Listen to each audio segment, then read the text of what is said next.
안녕하세요. 코인우먼입니다. 오늘은 12월 15일 목요일입니다. 오늘 새벽 미국의 12월 금리가 50bp로 결정이 되었습니다. 많은 전문가가 50bp를 예상했었기 때문에 사실 이보다 중요한 것은 파월이 기자회견에서 2023년도의 피벗, 즉 금리 인하에 대해서 언급을 하느냐 여부였는데요. 우리가 그래도 이에 대해서 일말의 기대를 했던 이유는 10월과 11월 인플레이션이 2달 연속 큰 폭으로 하락하고 있는 긍정적 사인의 확신을 얻었기 때문이었습니다. 그렇지만 우리의 일말의 기대와는 다르게 파월의 연설은 지난 11월 FOMC 때의 내용과 크게 다르지 않았습니다. 파월은 인플레이션이 지속적으로 하락하고 있다고 확신하려면 훨씬 더 많은 증거가 필요한데 아직까지 연준이 금리 인상을 완화할 정도로 충분하지는 않다라고 이야기를 했습니다. 결국 기대감에 한껏 상승을 염원하던 증시와 암호화폐 모두 일제히 하락을 했고요. 파월이 산타 랠리를 망쳤다라고 할 정도로 투자자분들은 낙심하셨는데요. 이번에 미국이 12월 금리를 50bp 올리면서 미국 금리는 현재 4.25%에서 4.5% 수준에 있습니다. 연준이 현재의 통화정책 기조 유지를 밝히면서 2023년 말 미국의 최종 금리는 5.1% 정도로 전망을 하고 있는데요. 그렇게 되면 결국에는 앞으로 최소 75bp는 더 올리겠다는 겁니다.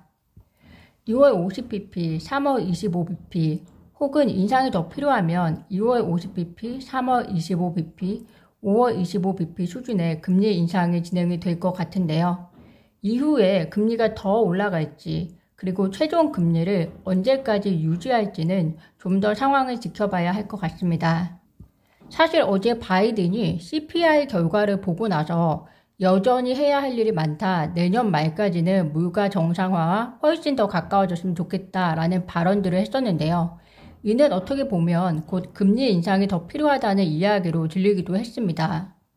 순간 개인적으로 의구심이 들었었는데요. 무엇이냐면 그것은 중간선거 결과 바이든 정권 민주당이 상원을 장악하고 또 하원에 있어서도 팽팽한 의석수를 가져가면서 이제 대중의 눈치를 볼 필요 없이 연준의 금리 인상을 강력하게 지지하는 것 아닌가라는 우려가 마음속에 들었는데요.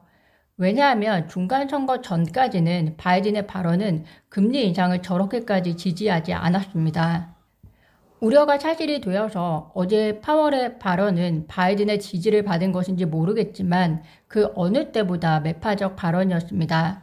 어쨌든 이 부분은 토픽 외적으로 그럴 수 있겠다는 개인적인 생각을 말씀드리는 것이고요.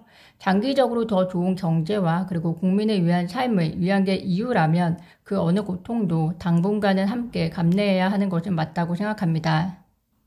이번 FOMC에서 내년 경제 성장률 예측은 0.7% 더 낮아졌고요. 실업률은 0.2% 정도 올라갔습니다. 따라서 미국도 경제 침체를 이제 어느 부분 수긍하는 것으로 보여집니다. 리플에 대한 소식 말씀드리면 리플 커뮤니티 대표 존 디튼 변호사가 최근에 리플 SEC 약식 판결 시기에 대해서 3월 31일 전에는 약식 판결 결과가 나올 것 같지 않다. 3월 말에 결과가 나온다면 가장 이를 것 같고 4월이나 5월 초에 결과가 나올 수도 있다라고 말했다는 내용이 기사가 되었는데요. 그래서 지금 리플이 가격이 하락한 이유가 FOMC 내용과 더불어서 약식 판결 일정 딜레이가 주 이유라고 일부 미디어에서는 이야기를 하고 있습니다. 그런데 존 디든 변호사가 한 저 일정은 이미 몇 달 전에도 했었던 이야기이기 때문에 본인의 생각이 바뀌지 않았음을 시사하는 바가 저는 더 크다고 생각을 하고요. 그래서 이 내용이 시장에 큰 영향을 줄 만한 내용은 전혀 아니라고 생각이 듭니다. 제임스 필란 변호사는 3월 31일까지는 결과가 나올 것 같다고 했고 또 브래드 갈링하우스는 2023년 상반기에는 나올 것 같다고 했고 지금 현재 서로 다 다른 예측을 하고 있는데요. 그럼에도 불구하고 2023년 상반기에 대한 의견은 어느 정도 동일한 것 같습니다. 2년을 기다려온 소식인데 상반기 내에서 한두 달 차이는 큰 문제가 되지 않는다고 생각하고요. 판결이 늦더라도 리플에 유리한 결과가 오면 좋은 것이고 판결이 늦더라도 그 사이에 합의라는 결과가 있으면 더 좋은 것이지 해당 기사에 크게 일희일비하지 않으시면 좋겠습니다. 아시다시피 겐실러 SEC 위원장은 FTX 사태 관련해서 13일 열린 하원금융위원회 청문회나 14일 상원은행 청문회 증인으로 참석하지 않았습니다. 앞서 미국 하원의원 톰 에머는 겐실러 위원장은 테라와 셀시우스, 보이저, FTX 등 사태를 제대로 파악하지 못한 데에 대한 의회의 해명 요구를 거부했다며 의회에 나와 증언하고 자신의 규제 실패에 대한 질문에 답변해야 한다라고 촉구한 바 있는데요. 결과적으로 청문회는 불참하고 대신에 한 인터뷰에서 SEC는 미등록 암호화폐가 자주 거래되는 거래소와 광범위한 영향력을 행사하는 인사에 초점을 맞춰 수차례 기소를 진행했다. SEC가 매우 자랑스럽다라고 말했습니다. 이어서 거래소에 대한 조사에서 복잡한 조사를 완수하는 데 통상 2년 정도 걸린다. 우리가 기소해서 승소하면 많은 이용자가 도움을 받게 될 것이라는 발언을 했습니다. 겐실러가 SEC가 자랑스럽다라고 이야기하는 SEC 업적 중에는 아직도 소송이 진행 중인 리플 소송건도 포함이 될 텐데요. 리플 소송은 아직 결과조차 나오지 않은 건이고 이 건을 빼면 과연 SEC가 업적이라고 말할 만한 내용의 규모가 있을지 모르겠습니다. 오히려 톰 에머 의원의 말처럼 최근 대형 업계들의 줄 파산을 앉아서 보고만 있는 격이었는데요. 또한 SEC는 기소해서 승소하면 많은 이용자가 도움을 받게 될 것이라고 했는데요. 그렇다면 리플과의 소송에서 SEC가 승소하면 이용자가 어떻게 구체적으로 도움을 받게 되는 것인지 궁금합니다. 구독자분들은 이용자가 어떤 도움을 받을 수 있을 거라고 생각하시나요? 우리가 어떤 일을 할 때는 보통 그 일을 가져다 줄 수 있는 결과가 그렇지 않은 것보다 조금이라도 더 많을 때 진행을 하게 되는데요. 겐실러가 이야기하는 게 맞다면 리플 이용자에게 어떻게 실보다 득을 더 많이 가져다 줄 수 있을지 궁금합니다. 현지 시간으로 14일 열린 상원 청문회에서는 상원은행위원회 위원장 세러드 브라운이 FTX 붕괴에서 교훈을 얻으려면 여러 기능이 결합된 암호화폐 플랫폼 붕괴 위험을 면밀히 들여다봐야 한다. 그래야 의원들은 암호화폐 사업을 감독하는 방법으로 기존 은행법이나 증권법을 고려할 수 있다라고 하면서 다양한 업계에 있는 사람들을 청문회 증인으로 포함시켰는데요. 명단에는 법학 교수, 투자자, 연구원, 암호화폐 비평가 등이 포함이 되었습니다. 면밀히 들여다보고 어떤 법을 적용해야 할지 알려면 겐실러는 무슨 일이 있어도 참석을 유도해야 할 것 같았는데 겐실러가 없는 이 청문회를 보고 있으면 미국 사회의 단면을 보여주는 것 같다라는 생각이 듭니다.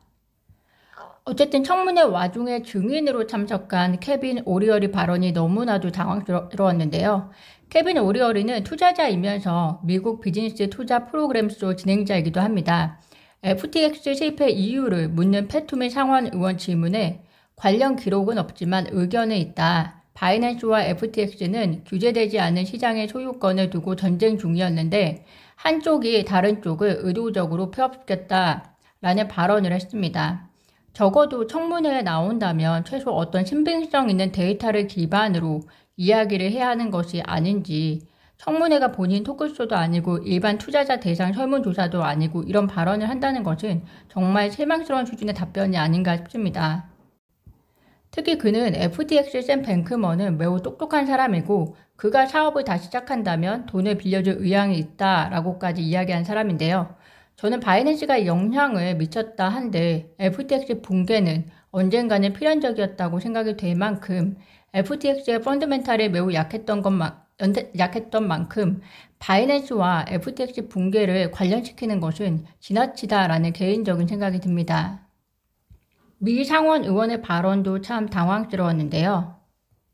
빌 해거티 상원 의원이 FTX 사태 관련 청문회에서 바이낸스가 중국 정부 지원을 받고 전 세계적으로 확산되고 있다면서 바이낸스는 매우 약탈적인 방식으로 신흥시장 사업을 진행 중이다라고 이야기를 하고 있습니다. 왜 FTX 파산의 본질적인 문제에 집중하지 못하고 또 필요한 규제 등을 만드는 데 집중하지 못하고 그 시간에 이런 이야기에 집중하는지 모르겠는데요.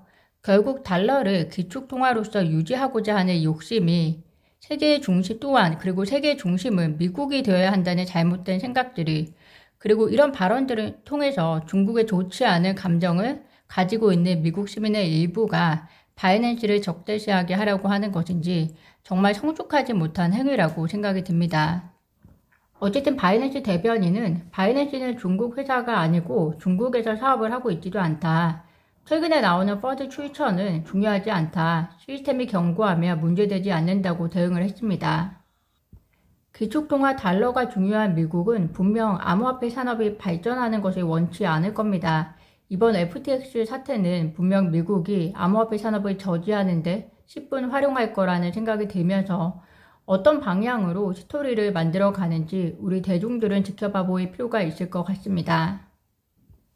오늘 제가 준비한 소식은 여기까지입니다. 오늘도 영상 시청 진심으로 감사드리고요. 구독과 좋아요, 알림 설정은 코인 우먼에게 큰 힘이 됩니다. 감사합니다.